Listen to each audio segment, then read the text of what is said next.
Zungumza katika ziara ya kuwatembelea wazee hao, madiwani wa kuteuliwa wa CCM wilaya Wete, Mohamed Suleiman Osman, Zulfa Abdalla Saidi, wakizungumza kwa niaba ya madiwani wenzao, wamesema wazee ambao wametumikia taifa hilo wamekuwa na mchango mkubwa katika nchi hii, huku wakieleza umuhimu wa muungano wa Tanganyika na Zanzibar. Tunafahamu kwamba wazee hawa ni nyenzo na nguzo muhimu sana, walifanya kazi katika kulitumikia taifa hili pamoja na kuimarisha mshikamano wa pamoja kwa ujumla.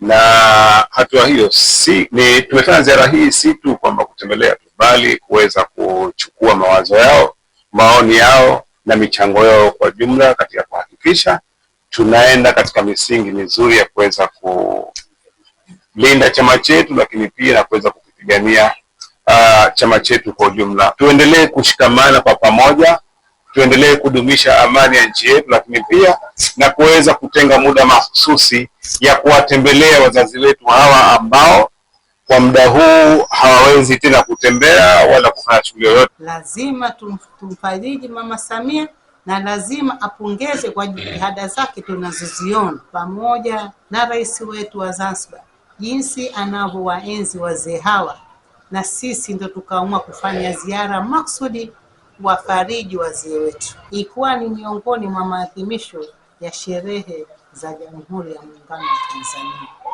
Lakini pia naomba nitoe shukrani zangu za dhati kwa Mheshimiwa Rais wa Jamhuri ya Muungano wa Tanzania Mama Samia Suluhu Hassan, jinsi anavyouenzi muungano huu, jinsi anavyowaenzi na wanamuungano wa Tanzania.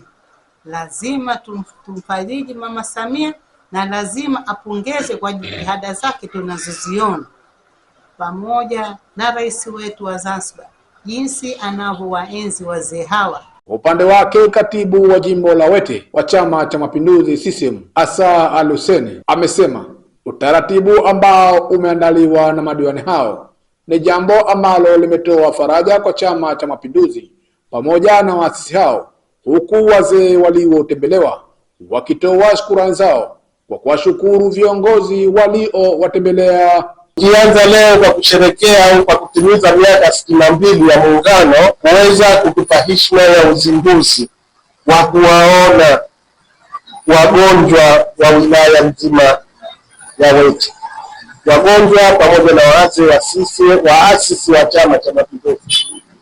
Sisi hakuna la kuwapa. Heshima mliotupa ya uzinduzi wa zoezi hili ni kubwa sana, na sisi tumelipokea kwa mikono miwili. Nikiripoti kutoka Kisiwani Pemba, ni mimi Maulid Hamisi.